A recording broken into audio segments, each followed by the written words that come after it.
익산 일빛교회 장권능 목사입니다. 어느덧 9월 벌써 마지막 주일을 맞이했습니다. 오늘도 우리 찬양의 가사처럼 주의 은혜 아니면 우리가 살 수 없는데 주의 은혜로 또 한 달도 살아내시고 또 내일 모레부터 시작되는 또 우리 10월도 왠지 생각만 해도 10월 하면 아름다움이 떠오르고 국화꽃이 떠오르고 막 알록달록한 설악산 오색 단풍이 떠올라서 마음이 예뻐지는 것 같지 않아요?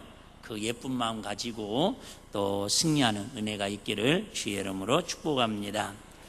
숨은 잠재력 개발을 통한 성공 지침서라는 책을 쓴, 저도 잘 모르는 분인데 브라이언 트레지라는 분이 이렇게 이야기를 했습니다.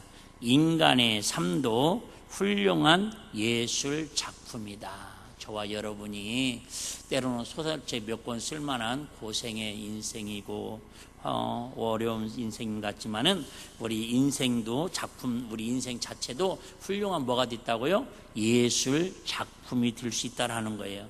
자기 안에 있는 잠재력이라는 힘을 일깨워서 걸작처럼 사는 사람이 있고, 어떤 사람은 잠재력이 많이 있는데 속에 있는 내재에 있는 힘이 많은데 그 잠재력을 묻어준 채 안타깝게도 졸작처럼 생을 그냥 이렇게 유야무야 삼류 인생으로 살다 마감하는 사람도 있다라고 이분은 표현을 하고 있습니다. 그러면 이분이 성공하는 사람의 기준을 7가지를 얘기하는데 일반적인 기준입니다. 일반적인 기준. 첫째는요, 어떤 사람이 훌륭한 걸작품으로 예술작품으로 살아가는 성공의 삶을 사느냐. 첫 번째 기준은 마음의 평화를 갖고 있는 사람이 잠재력을 가지고 예술작품으로 살아가는 행복한 그런 승리하는 성공의 삶을 살 수 있다는 거예요. 마음의 뭐예요? 평화. 마음의 평화. 마찬가지예요. 오늘도 이렇게 앉아 있어도 왠지 마음이 뒤숭숭숭하고 불안하고 가스불을 껐는지 켰는지 이거 가서 꺼야 하는지 막 이렇게 마음이 있으면은 제가 아무리 설교를 은혜스럽게 한다고 해도 별로 귀에 찰싹 달라붙지는 않습니다. 그래서 뭘 하든지 운동을 하든지 음식을 하든지, 저는 마찬가지 특별히 설교를 하는 사람인지 사업을 하는지 첫째 성공의 기준은 뭐 해야 한다고요? 마음이 평안해야 합니다. 조심스러운 얘기인데 세계에서 골프를 가장 잘 치는 사람이 누구냐면, 그 정도 이름은 들어봤죠? 타이거 우즈라고. 얼마나 골프를 잘 치는데 골프 황제라는 이렇게 별명을 가지고 지금도 나이가 꽤 많은데 활동을 하고 있습니다. 그런데 이렇게 잘 나가던 사람이 어느 날 갑자기 막 예선 탈락을 하고 컷오프를 하고 사람들이 이해할 수 없는 실력이 나옵니다. 그래서 다들 의아합니다. 왜 그러지? 왜 그러지? 알고 봤더니 위도를 한 것이 들통나가지고 부인하고 이혼소송을 하면서 마음이 불안하니까, 마음이 평안이 없으니까 그렇게 잘하던 수십 년 동안 거의 1등을 이렇게 하고 매일 운동을 하던 사람도 그 자기 누튼이 깨지니까 실력이 발휘가 안 되더라, 그 말입니다. 두 번째는 어떤 사람이 성공할 수 있는 인생의 예술작품처럼 걸작품을 살 수 있냐면 건강과 활력이 있어야 한다는 거예요. 더 이상 설명 안 드려도 아시잖아요. 지금은 여러분 건강하지 않으면 뭘 할래? 할 수가 없습니다. 더군다나 요즘처럼 좋은 세상은요, 조금만 노력하고 조금만 건강하면 웬만한 것은 다 해결이 됩니다. 요즘은 이렇게 전자계산기도 필요가 없더라고요. 제가 병원에 있으면서 유튜브에 휴대폰 활용을 어떻게 하면 유용하게 쓸 수 있을까, 그래서 사진 찍는 법, 핸드폰을 좀 더 이렇게 유용하게 쓸 수 있는 방법을 이렇게 검색을 하다가 빅스비라고 하는, 여러분 다 알 건데 나는 이제 신기해가지고 얘기하는 거예요. 빅스비라고 내가 얘를 부르면은 얘가 대답을 합니다.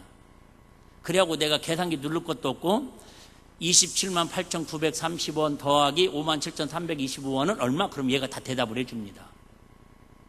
별로 안 놀라시네. 여러분 지금 이처럼 어떻게 보면 손가락만 움직일 수 있어도, 입만 움직일 수 있어도 얼마든지 삶을 좀 더 뭐랄까 질을 높이는 삶을 살 수 있는데 문제는 건강이 무너지면 모든 것들이 다 무너집니다. 건강은 다른 말로 표현하면 뭘로 표현하고 있어요? 활력이 있어야 한다는 거예요. 활력, 그죠? 막 용기, 뭐랄까 샘솟는 기운이 있어야 돼요.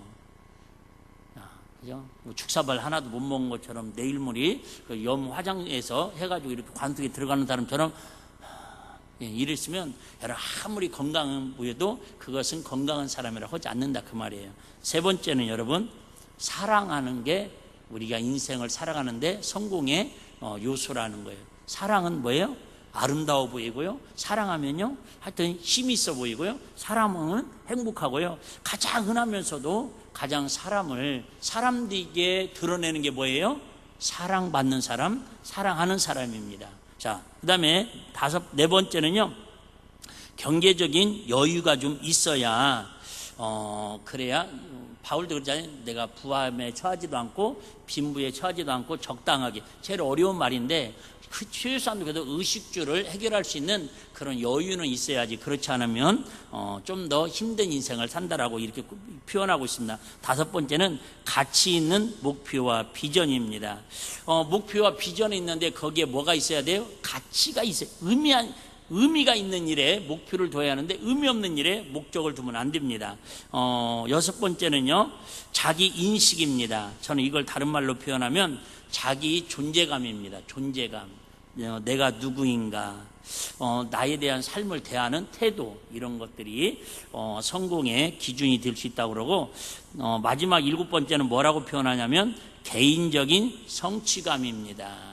그래서 인생의 모든 것들은 결국 뭘로 나타나야 돼요? 열매로 나타나야 한다고 지난주도 말씀드렸잖아요. 하늘의 지혜로 살아가는 건데 하늘의 지혜도 8가지의 뭐가 나타나야 돼요? 선한 열매로 나타나. 즉 행함이 없는 믿음은 죽은 믿음으로 행함이 있는 열매로 하나님 앞에 나타날 때에 그런 성취감에 성공의 기쁨이 있다라고 이야기합니다. 이렇게 봤을 때에 성경의 인물 중에서 성공했다고 하는 그런 인물들이 몇 분 있죠. 예를 들면 아브라함, 모세, 요셉, 다니엘, 베드로 여러 인물들이 있는데 그 중에 딱 한 명만 선택하라고 하면 어떤 사람을 선택할 수 있겠어요?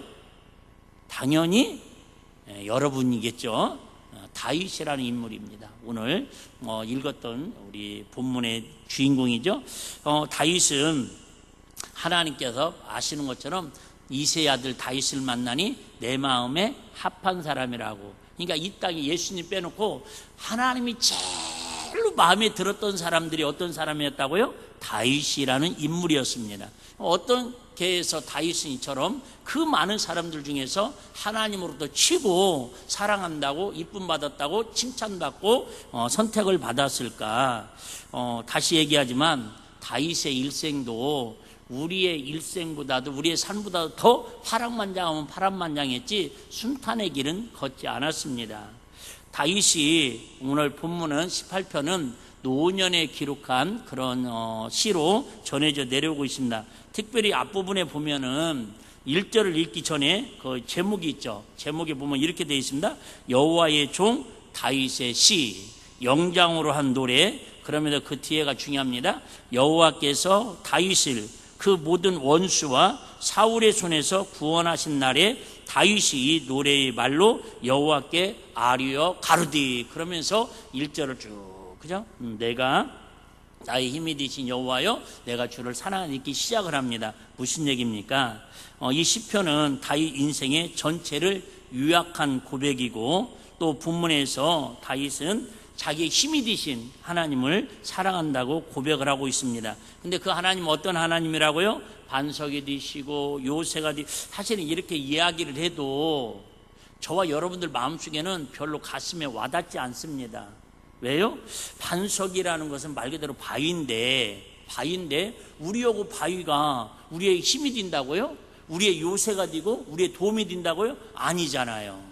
그래서 이스라엘의 그런 지형이나 문화를 이해를 할 수밖에 없다라는 거예요. 요새. 자, 우리는 말 그대로 요새가 뭔 필요 있습니까? 요새라는 거 아시죠? 전쟁이 일어났을 때, 어려움이 일어났을 때에 거기에 피해 가지고 안전하게 숨을 수 있는 지금은 뭐 그런 말 쓰지 않지만 옛날에 우리 어렸을 때만 해도 남산에 가면 안기부나 뭐 지하 벙커라는 게 있다고 그랬잖아요.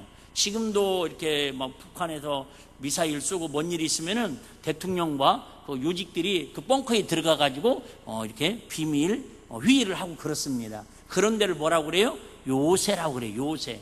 다른 지역은 다 위험한데 그 지역은 안전지대. 근데 우리는 이런 단어가 뭐 가슴에 별로 와닿지 않잖아요. 그 다음에 뭐예요? 구원자, 바위, 피난처, 방패, 뿔, 산성.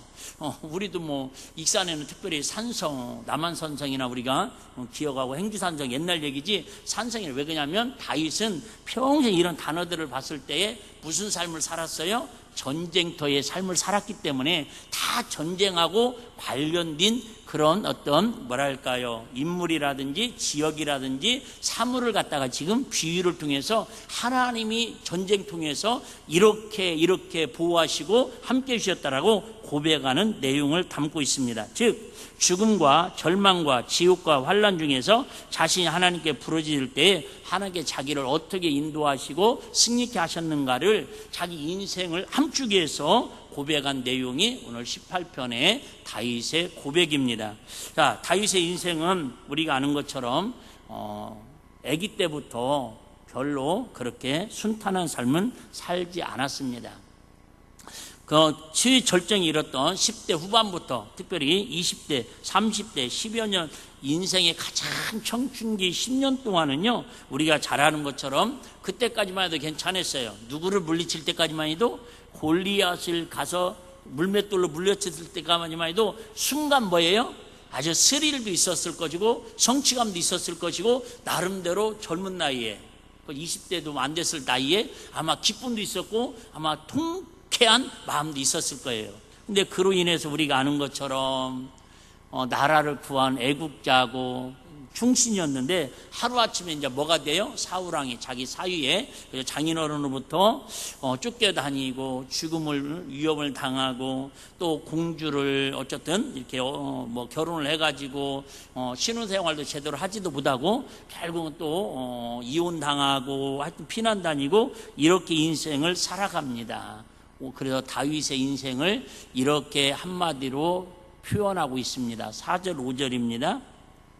자, 뭐라고 표현하게요? 사망의 줄이 나를 얹고, 사망이라는 줄이 꽁꽁 쉽게 말하면 이렇게 표현하면 맞을까요? 어쨌든 그냥 수의 옷 입혀놓고 관속에 집어넣는 것처럼 그렇게 희망도 없고 소망도 없고 살아갈 그런 빛이 없다라는 거예요. 사망의 줄을 나를 꽁꽁 얽어매고 불의의 창수가 나를 두렵게 하지. 창수, 그죠? 막 끝없는, 그죠?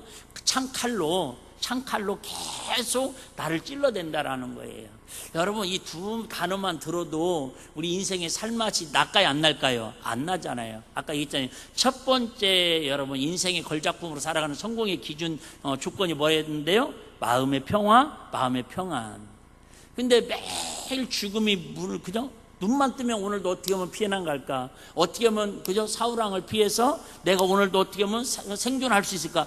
눈 뜨자마자 이 걱정하고 살아요. 잠자면서도요, 야, 내가 오늘은 평안에 잠잘 수 있다. 이게 아니라 혹시 잠자는 중에도 또 무슨 일이 생길 것인가 두렵고 떨리는 가운데 하루하루 살 수밖에 없다, 그 말입니다. 그러는데도 자, 나를 두렵게 하였으며 마음에 뭐도 있어요? 그냥 두려움이 있습니다. 여러분, 내가 아무리 봐도 내가 힘들어도 다윗만큼은 더 힘든 것 같지 않아요? 이 말씀 비하면. 아무리 여러분 내 문제가 제일 커 보입니다. 여러분 내 문제가 제일 힘들어 보입니다. 우리 그런 속담 있잖아요. 팔 부러진 사람하고 내 손주, 그죠? 이 손 밑에 가지 찔린 사람하고 누가 더 아프다고요? 내 손주가. 내 손주가. 근데 그 정확하게 볼 수 있는 건 누구예요? 의사잖아요, 의사. 아이고, 이 사람은 지금 응급수술해야 하고, 이 사람은 그냥 델밴드 붙이고 가라고 그래도요, 뭔 소리냐고 막. 그럴 수 있잖아요. 그럴 수 있잖아요. 그래서, 자, 음부의 줄이, 음부라는 말은 우리가 아는 것처럼 스올 음부, 지옥을 상징합니다. 음부의 줄이 나를 뭐요? 누르고, 한마디로 하면, 매일 몇 시간 죽고 싶고, 죽지 못해서, 나지 못해서 사는 인생이다. 그 말이에요. 우리가 힘든 건 사실이지만 이 정도는 아니잖아요. 이보다 더 힘든 분 계셔요? 표정들이 막, 목사님, 그건 성경의 다인 얘기고요. 목사님 내 사정을 모르는 게 그딴 소리를 하시죠. 예. 음부의 줄이 나를 두르고 사망의 올무가 내게 이르렀도다. 올무 아시죠? 올무. 이렇게 하여튼 아이들이 있어도 표현이 좀 그런데 이렇게 해가지고 옛날에 토끼 잡을 때 놨던 게 올무. 또 때로는 쥐 잡을 때는 그걸 뭐래요? 쥐덫이라고도 하잖아요. 그러니까 순간 거기에만 탁 걸리면 죽음에서 빠져나오지 못한 그런, 한 번만 실수하면, 한 번만 아차하면 사망의 올무에서 그냥 빨려 들어간다, 그 얘기예요. 그러니까 하루하루 지금 다윗은 무슨 인생을 살아요? 살얼음판 인생을 산다라는 거예요. 이쪽을 파도 절벽, 이쪽을 파도 그죠? 사망, 이쪽을 파도 죽음의 위험, 사방이 우겨싸움을 당해가지고 좀 심하게 말하면 숨 쉬는 것도 벅차다, 그 말이에요. 이 정도 뒤면 진짜 새 힘을 가지고 재기하는 게 쉽지 않습니다. 웬만하면 사람들이 뭐예요? 자포자기하고 절망하고 나는 희망이 없어, 노력해도 안 돼, 내 인생 끝났어, 이럴 수밖에 없는 상황이다, 그 말이에요. 근데 우리가 아는 것처럼 이렇게 끝나면 성경의 이야기가 아니고 이렇게 끝나면 믿음의 이야기가 아니겠죠. 그럼 우리 한번 생각을 해봐요. 다윗이 그럼 이렇게 4절 5절만 읽어도 다윗이 지금 처한 상황이 극박한 상황이고 절박한 상황인데, 그런다고 다윗이, 여기가 중요한 거예요. 아하, 이 정도 다윗의 인생이 꼬이고 힘들면 하나님께서 그의 대가로 결과 없는 보상은 없는 것처럼, 원인 없는 결과는 없는 것처럼 뭔가 하나님 앞에 잘못하고 사람들한테 잘못했으니까 이런 고통을 당하는 거 아닐까? 우리는 대부분 뭐예요? 이렇게 생각을 한다, 그 말입니다. 저도 마찬가지예요. 예를 들면 그렇게 하면 안 되는데, 꼭 틀린 것도 아니고 맞는 것도 아니는데, 자, 예를 들면 그런 거 있잖아요. 가다가 교통사고가 났어요. 그 상황을 모르는 사람들은 교통사고만 났다고 하면 뭐라고 그래요? 그럴 줄 알았어, 주일날 교회 와야지, 놀러 가다가 사고 날 줄 알았다니까? 이런 생각 할 수 있어요, 없어요? 할 수 있다니까요. 근데 사실 그렇게 생각하면 된다, 안 된다? 안 된다. 그럼 뭐 하라는 거예요? 할 수도 있고 안 할 수도 있구나. 예를 들면 해석하기 나름이에요. 우리가 잘 아는 옛날에 과천교회 김기동 집사님이라고 계셔요. 지금은 목사님 되셔가지고 일본에 가서 선교사님으로 활동하고 있다는 얘기까지만 들었어요. 한때 90년도 후반에 아주 전국을 다니면서 간증 집회했던 분이에요. 고구마 전도왕이라고. 들어는 보셨죠? 네, 고구마 전도왕이라고. 뭐예요? 그냥 고구마가 익었나 안 익었는가 찔러보듯이 사람 만나는 사람마다 예수 믿을 것이 안 믿을 것이 계속 찔러보자라는 거예요. 핵심이 그거예요. 근데 이분이 교회를 다니는데 잡사예요, 잡사. 자기 말로 잡사. 그 부인은 그래도 집사님인지 권사님인지 좀 신실해요. 그러니까 하루는 이 남편이 얘기합니다. 여보, 날씨도 좋고 그러니까 강원도로 이번 한 주만 빼먹고 놀러 가자고. 그러니까 이 부인이 펄쩍 뛰었어요. 아멘 그러겠어요? 펄쩍 뛰죠. 에? 세상에 말이야, 주일날 어떻게 놀러 갈 수가 있냐고. 그러니까 이분이 여보, 해도 너무하는 거 아니야? 1년 52주 매일 교회 가고 저녁 예배 가고 수예배 가고 교회 봉사하면서 남편이 그렇게 원하는데, 이분이 좀 이렇게 군 고위직에 있었어요. 한 번 가자는데, 어렵게 시간 내서 가족끼리 여행 한번 가자는데 그걸 안 가냐고. 근데 부인이 그러면 이 정도 되면 타협을 하는데 안 돼요, 절대 안 돼요 그랬어요. 이 정도 되면 남편도 어느 정도 양보를 해야 하는데 고집이 좀 세겠죠. 그러면 타협을 하자. 일부 예배에 참석을 하고 그러면 계획대로 놀러 가자. 이렇게까지 하는데 이 여자 집사님이 더 이상 거절하면 돼야 안 돼요? 해야 한다니까. 해야 돼요. 그런데 알았다고 그런 거예요. 알았다고. 그래갖고 남편이 이제 차를 그죠? 타고 아이들 뒤에 타고 갔는데 교회로 가야 하는데 교회를 지나서 씩 그냥 IC, 그죠? IC 욕이 아니라 톨게이트를 진입해가지고 강원도로 간 거예요. 갔다 오다가 그랬던가 가다가 그랬던가요? 순천가도에서 완전 차가 굴러가지고 하여튼 막 그때 이제 절규하는 거예요. 그래도 잡사라도 하나님 의식은 있잖아요. 인식은 하잖아요. 하나님 우리 자녀들 살려주시고 우리 가족만 살려주시면 내가 절대 주일 성수 안 빼먹고 신앙생활 잘 하겠다고. 그래갖고 6번인가 하여튼 성형수술하고 뭐 하여튼 엄청난 대수술 끝에 결국은 살아났어요. 그래서 너무 감사해요. 이분이 군 출신이니까 그 의리를 지키는 거 약속을 하나님 받고, 그래서 가는 곳마다 이 간증을 하는 거예요. 근데 그분 간증 중에 책도 나왔어요. 한 간증이 참 가슴이 와닿더라고. 이렇게 간증을 했더니 끝나고 어떤 권사님이 그러더래요. 어머머머 집사님은 참 좋으시겠다. 그때는 안두이사님까지 드셨어요. 이제는 책 쓰고 막 강연 다닐 때는. 왜요 권사님? 그랬더니 집사님은 하나님이 살아계심을 확실히 경험했잖아, 체험했잖아. 무슨 얘기 알아들어요? 그러니까 이 집사님이 기겁을 하면서 그랬대요. 권사님도 그런 사고 한번 당해 보실래요? 여러분, 많은 분들이 착각을 해요.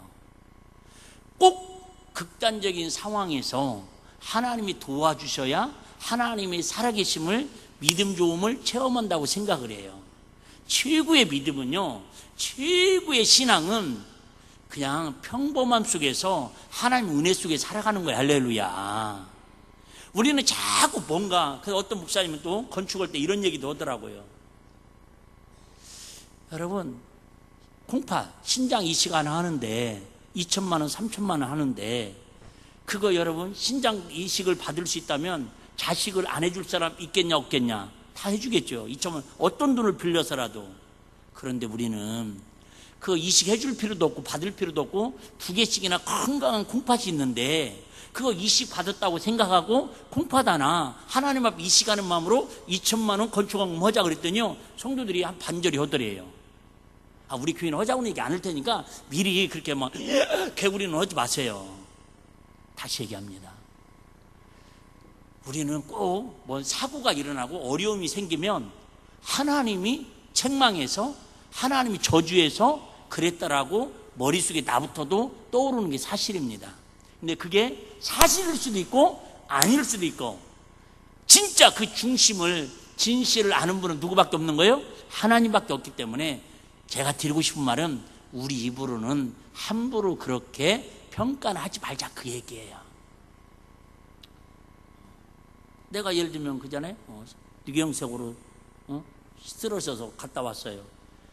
어떤 분은 그런 생각 할 수 있겠죠. 성도라면 당연히 아이고 우리 목사님 하나님 치셨다고, 기도도 열심히 안 하고 믿음으로 열심히 목회 안 하니까 하나님 정의차를 쳤다고, 그런 생각 할 수 있겠죠. 저도 그런 생각 해보는데 안 하겠어요? 근데 그건 하나님이 우리를 판단하실 일이지. 그러니도 지금 힘들어서 병원에서 응급실에서 힘들어하고 중환자실에서 생명을 부지하기 힘들고, 지금 사고 나서 회사가 어려움을 겪어가지고 자녀들이 지금 속을 상하고 있고 마음이 아프고 교통사고 나서 지금 우왕좌왕하는데 거기다 굳이 믿음 좋다고, 집사님 내가 그럴 줄 알았다니까.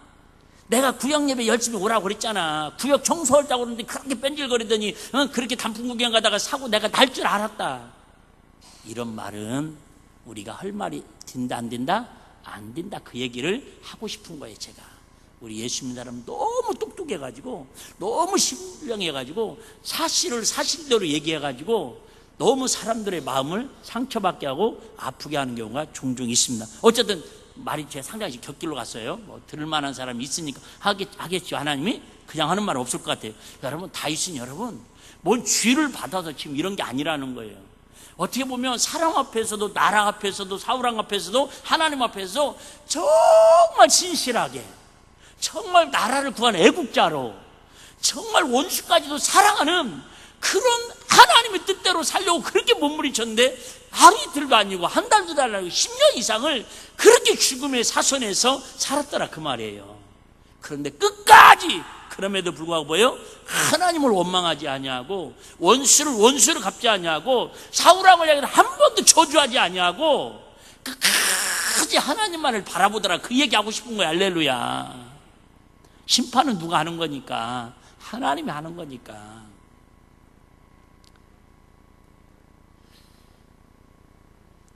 요즘 경제가 많이 어렵고 세상이 어렵다 보니까 재밌는 데이터가 있어서 제가 한번 잠깐 읽어드릴게요. 요즘 남성 청년들이, 요즘 젊은이들이 그냥 여자분들이 결혼 안 혼자 산다라는 그래 좀 이해를 하겠는데, 남자들은 어쨌든 옛날에는 다 결혼 못해서 안 달랐잖아요. 그래서 여러분 아가씨들 중에서 베트남으로 시집간 사람 없잖아요. 캄보디아로 시집간 사람 없잖아요. 아니, 비하가 아니라. 그런데요, 이 지금 청년들이 결혼하고 싶은 희망률이 34%밖에 안 된답니다. 나는 꼭 결혼해야 돼. 가정을 가져야 남자들, 청년들이 34%밖에 안 된다라는 거예요. 제가 볼 때는 그럼 아가씨들은 20%도 안 되는 거 아닐까? 혼자 생각을 해봅니다. 다시 얘기합니다. 북한에서 탈북 온 사람들이 우리나라에 지금 정착해서 살고 있는 사람이 34,000명 정도 된답니다. 많죠?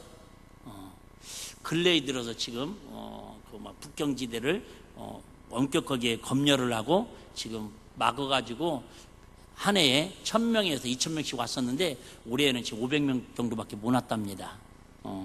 돈도 많이 들지만 많이 어려워졌대요. 그런데 그 얘기 하려는 게 아니라 그들이 탈북하는 72%가 또 여성들이에요.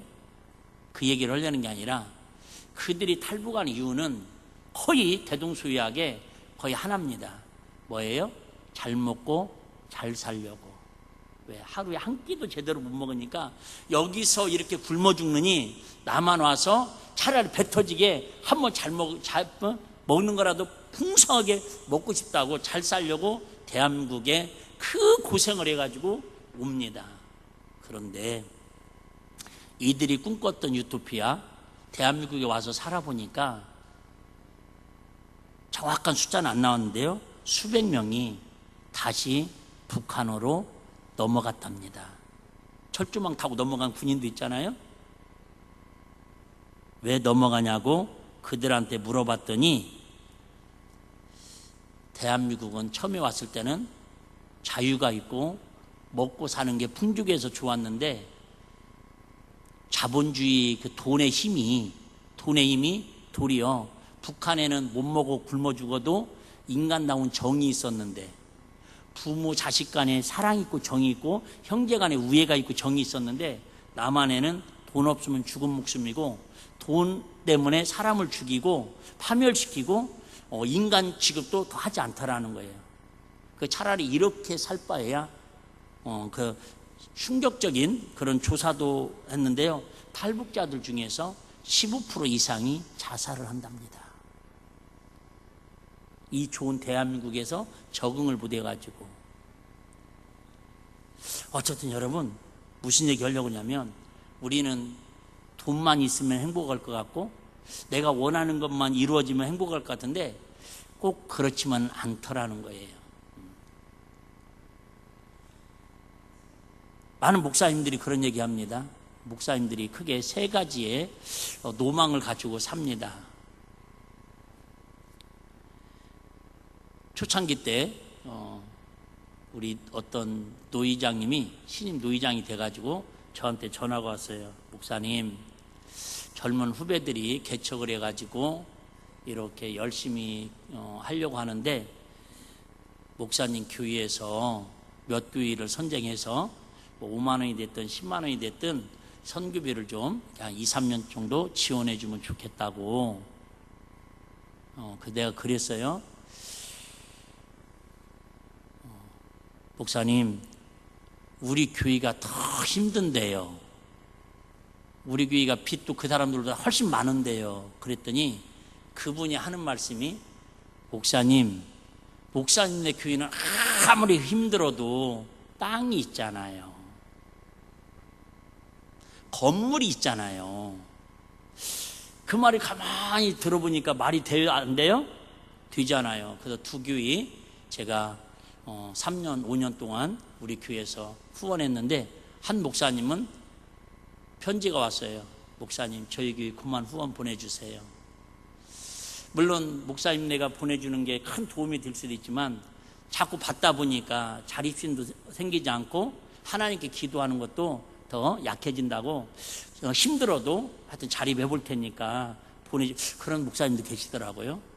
또 한 목사님은 이제 2년 하라고 한 것을 우리가 7년인가 했었는데 이제 이렇게 노예의 문제가 생기면서 끊었어요. 제가 그랬더니 목사님 왜 선교비 안 보내주고 밀립니까? 그러시더라고요. 그러니까 똑같은 도움을 줘도 받아들이는 사람에 따라서 다르더라는 거죠. 어쨌든 여러분 우리 교회도 이렇게 건축만 되고 이 정도면 여러분 숫자 작은 것도 아니에요. 그러면 제가 매일 춤추면서 싱글방글하고 다녀야 하잖아요. 근데 그런 것 같지는 않잖아요. 여러분 다시 얘기할게요.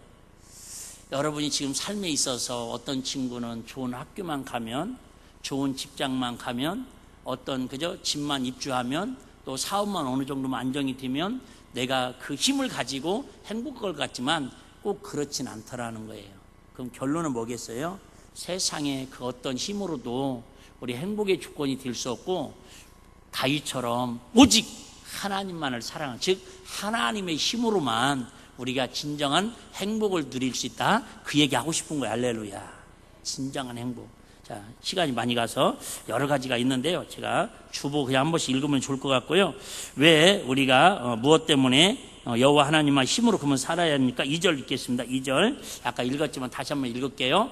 여호와는 나의 반석이시요 나의 요새시요 나를 건지시는 자시요 나의 하나님이시요 나의 피할 바위시요 나의 방패시요 나의 구원의 뿌리시요 나의 산성이시라. 그러면 왜 우리가 하나님께서 다윗의 인생의 보호자가 되어주십니까? 1절 볼게요. 1절 나의 힘이 되신 여호와여 내가 주를 뭐하나이다? 사랑하나이다. 한마디로 말하면 여러분 하나님이 저와 여러분의 뭐가 되어준대요? 보호자가 되어주신대. 보호자는 법적인 효력이 있습니다. 오해하지 마 들으세요. 이렇게 설교 준비하다 보니까 그런 예화집이 있어서 조금은 공감하니까 저도 하는 얘기겠죠. 요즘 사람들이 너무 마음이 외롭고 정줄 데가 없고 또 사람들은 아침밥도 그저 식구가 넷이 살아도 같이 일주일에 밥 한 끼 같이 먹을 시간들이 없다 보니까 이 위로운 정을 어디로 줘요? 애완견한테, 반려견한테 이렇게 준다라는 거예요. 사람보다 훨씬 싹싹하죠. 지내는 시간도 많지요. 어제도 갔더니 어떤 아가씨가 이만한 그죠? 하여튼 내가 볼 때는 여자분들 들고 백 있잖아요. 크지도 않은 거기에다가 이렇게 애완용 강아지를 거기다 들고는 어깨에다 메고 막 이러고 다니더라고요. 그래 언제 연애 오겠어요? 근데 이 예화집에 그 얘기해요. 물론 이해한다 이거예요. 근데 저도 느꼈지만은 미우나 고우나 제가 응급실에 실려갔다가 집중치료실에 6일 동안 있는 동안에 한 번도 그 살랑거리고 그 이쁜 개가 와서 수발 들어주고 보호해주는 그런 사람은 한 명도 없더라고요. 그래도 미우나 고우나 평생 왼수 같은 할아버지가 됐든 할머니가 됐든 세상에 80, 90 다 돼가는데도 막 자기도 환자인데도 얼른 밥 먹어 얼른 내가 갖다 버리고 올게. 에? 그렇게 자식들 밉네 고네 부모가 그죠? 뭐 잘해주네 못해내도 그래도 근데 그거 하나 느꼈네요. 분위기가 제일 좋은 집안 분위기는 그 병상에 있으면서도 그러니까 얼마나 심하게 아프냐 얼마나 그죠? 뭐 병원에 오래 생활하냐 이게 중요한 게 아니라 그래도 제일로 내가 그 명절이니까 사람들 못 오게 들어오는 사람들 있잖아요. 하여튼 무대뽀로 오는 사람들이 있어요. 그런데 그 중에 제일로 분위기 좋은 건 다시 한번 느꼈어요. 뭐가 많은 집? 딸이 많은 집은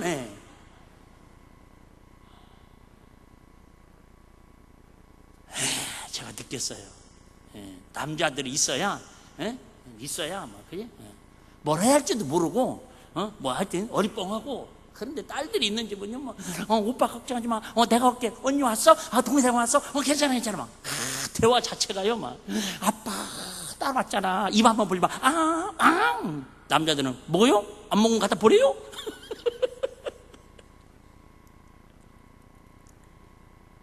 여러분, 어쨌든 사람이 할 수 없는 일을 물론 하나님이 하시는 것도 다 하신다고는 하지만 사실 우리가 느끼기에는 쉽지 않잖아요.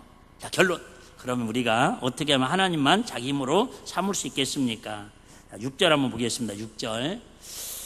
내가 환난에서 여호와께 아뢰며 나의 하나님께 부르짖었더니 저가 그 전에서 내 소리를 들으시며 그 앞에 나의 부르짖음이 그 귀에 들렸다. 한마디로 말하면 다윗은 이 죽음의 사선 환난에서 하나님이 나의 힘이시라고 이렇게 성공하고 승리하게 하셨다고 고백하는 게 딱 하나예요. 어렵고 힘들 때마다 하나님 앞에 뭐 했다라는 거예요? 부르짖어 기도했다라는 거예요.